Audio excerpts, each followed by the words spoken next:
ومن الناس من يشتري لهو الحديث ليضل عن سبيل الله بغير علم ويتخذها هزوا أولئك لهم عذاب مهين۔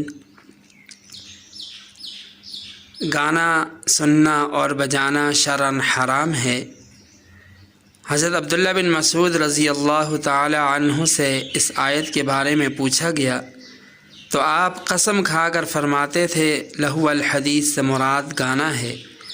یہی تفسیر عبداللہ بن عباس، حضرت جابر، حضرت اکرمہ، حضرت سعید بن جبیر، مجاہد، حسن بصری رحمہ اللہ جیسے جلیل القدر حضرات سے منقول ہے۔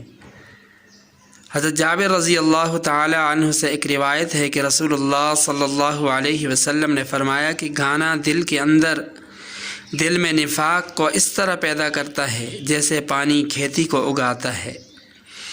حضرت نافع رضی اللہ تعالی عنہ سے روایت ہے کہ میں ایک جگہ حضرت عبداللہ بن عمر رضی اللہ تعالی عنہ کے ساتھ جا رہا تھا۔ انہوں نے بانسری کی آواز سنی تو اپنے کانوں میں انگلیاں ڈال لیں اور راستے سے ایک طرف ہو کر چلنے لگے۔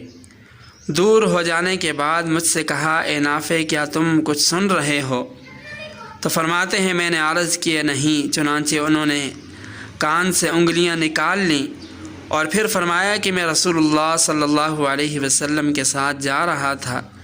نبی پاک صلی اللہ علیہ وسلم نے بانسری کی آواز سنی اور ایسے ہی کیا جیسے میں نے کیا۔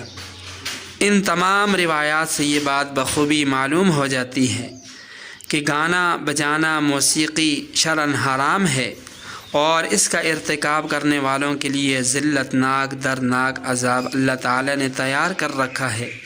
اللہ تعالی تمام مسلمانوں کی حفاظت فرمائے۔